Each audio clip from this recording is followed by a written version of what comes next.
আপনি এসেছিলেন মক্কা থেকে মদিনা, আর আমি যাচ্ছি নানা মদিনা থেকে মক্কা।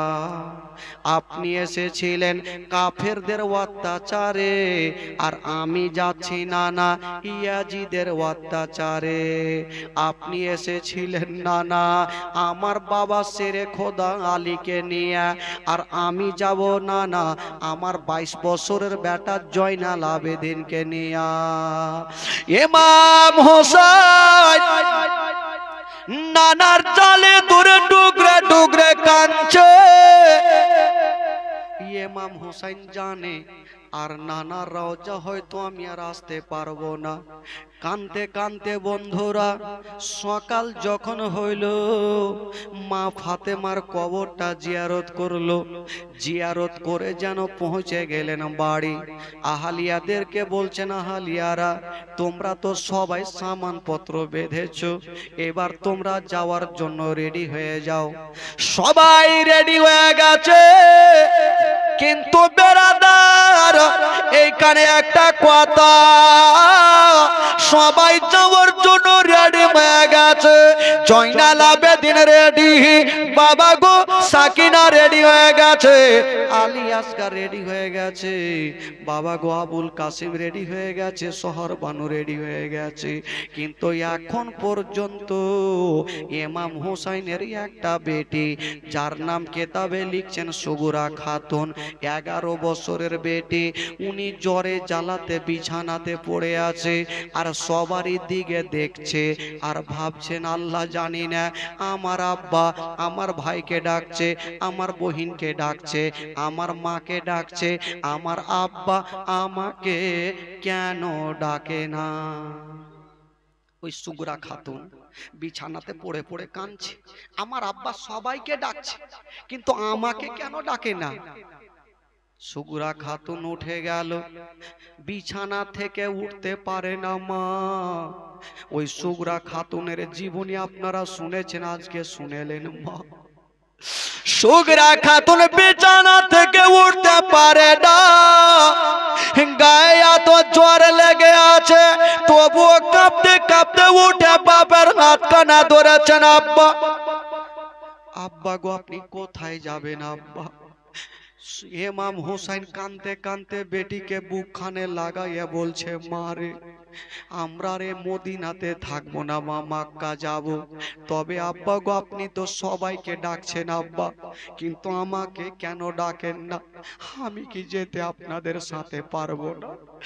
ইমাম হোসেন বেটিকে বুকে নিয়ে বলছে, মা তোমার গায়ে এত জ্বর লেগে আছে মা, এই অবস্থায় এত দূরের রাস্তা তোমাকে নিয়ে যাওয়া যাবে না। সুগুরা খাতুন কাঁদছে, জ্বরে জ্বালাতে কাঁপছে। 11 বছরের, বলুন তার বুদ্ধি জ্ঞান কতটা হবে। বাপের হাতখানা ধরে কাঁদছে, বলছে আব্বা গো আমাকে নিয়ে চলেন, আব্বা আমিও মা ছাড়া থাকতে পারবো না। ইমাম হোসেন বলেছিল, বেটি রে তোমাকে নিয়ে যাব না, তোমাকে নিয়ে যাওয়া যাবে না। সুগুরা খাতুন কাঁদতে কাঁদতে বলেছিলেন, আব্বা আব্বা একটা কথা বলবো আব্বা, আপনি আমাকে নিয়ে যাবেন না সেটা বুঝলাম, কিন্তু আব্বা আমার মাকে একটু আমার কাছে রেখে যান। হারে বেটি তোর মাকে তুই কি করবি। বলছেন, আব্বা গো আমার গায়ে এতটা জ্বর লেগে আছে, আমার মা যদি আমার কাছে থাকে তবে একটু কাপড় ভিজিয়ে দিয়ে আমার কপালে লাগাবে, আমার জ্বর ভালো হবে। আব্বা গো আমার মাকে নিয়ে যেন না।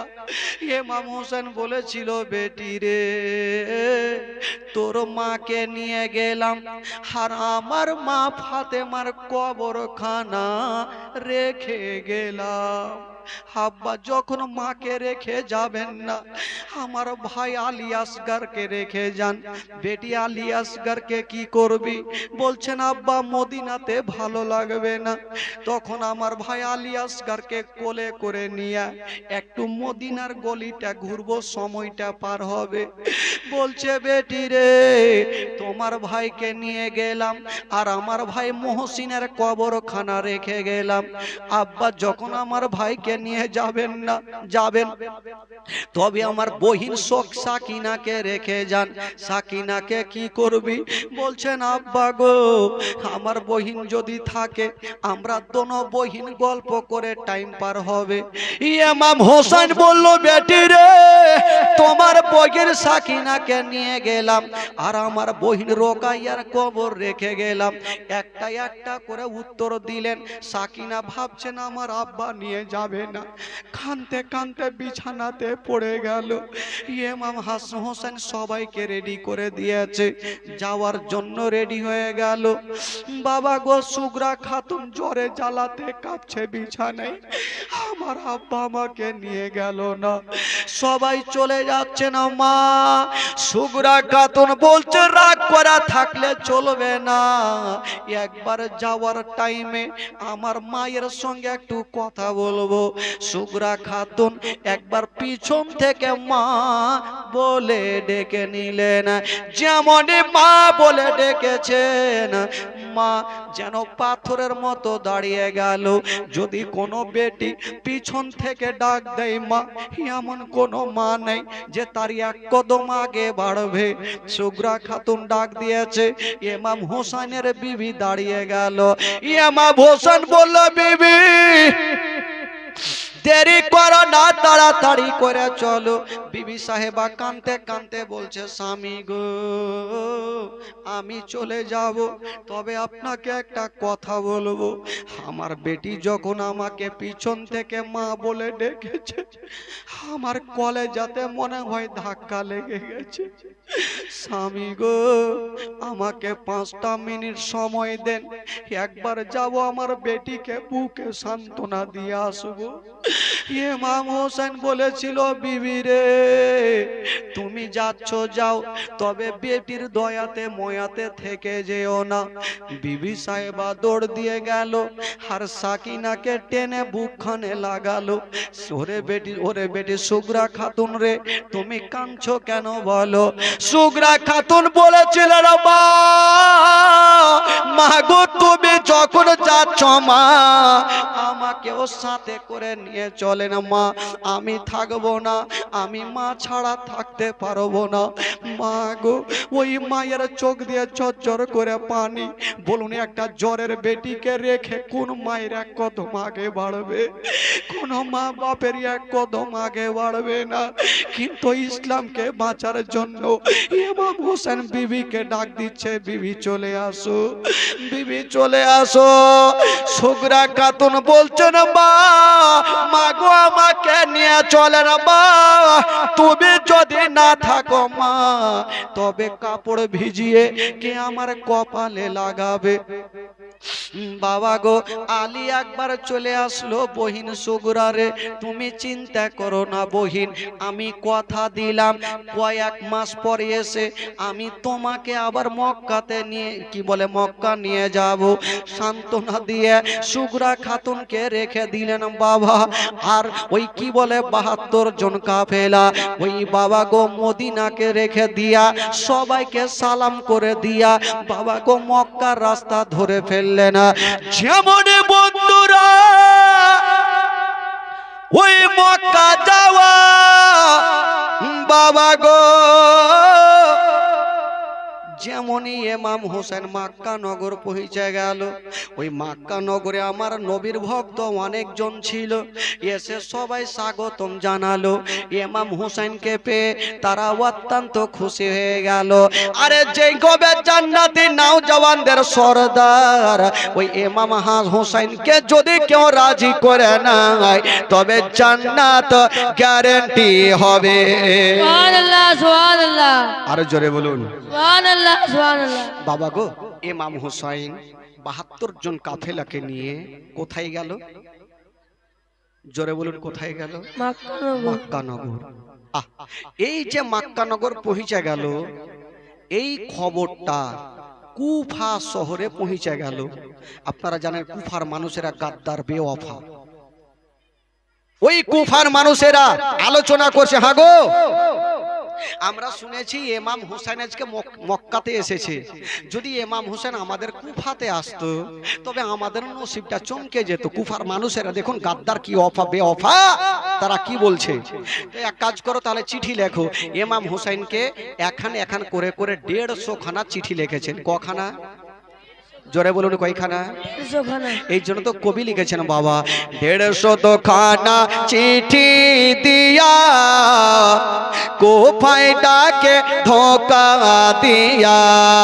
150 খানা চিঠি দিয়া কোফা ডাকে ধোকা দিয়া।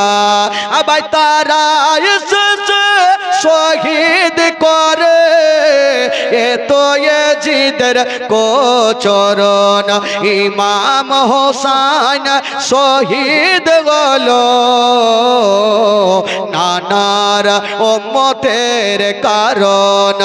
ইমাম হোসেন শহীদ হলো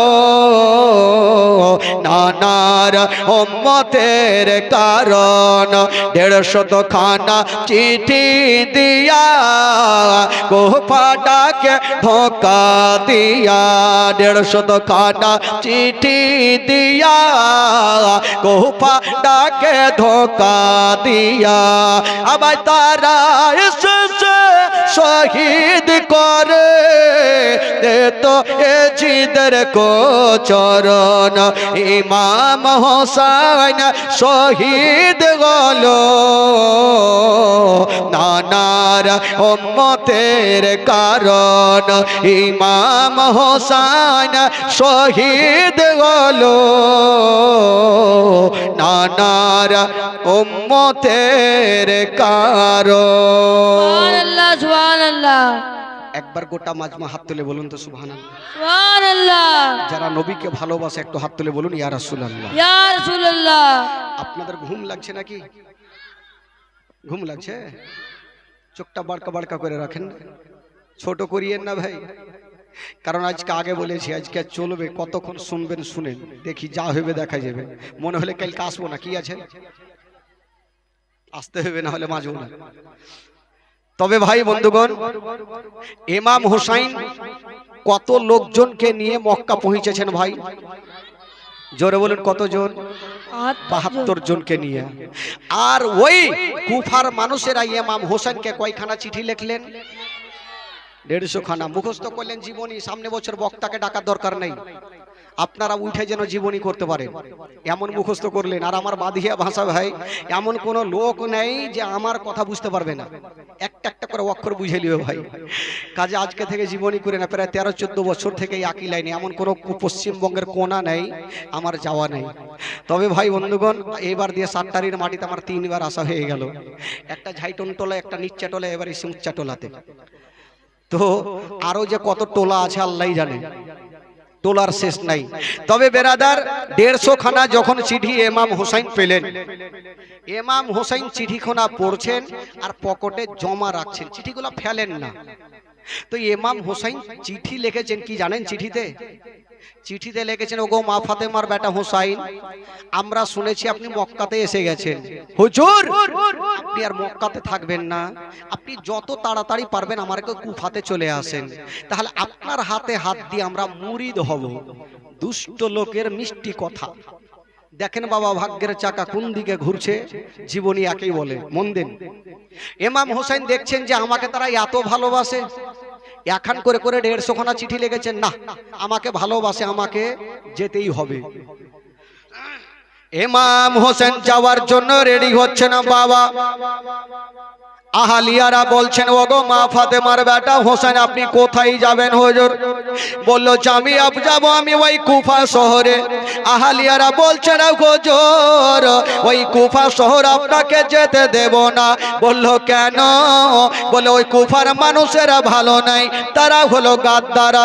বলছেন হুজুর আপনাকে যেতে দেব না, কারণ সকাল বেলাতে তাদের রং হয় আলাদা আর বিকাল বেলাতে তাদের রং হয় আলাদা।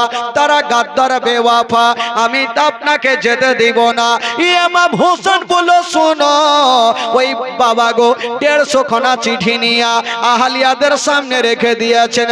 ওরে আহলিয়ার এবার বলো, যারা আমাকে 150 খানা চিঠি দিয়েছে তাদের কাছে যাব কিনা?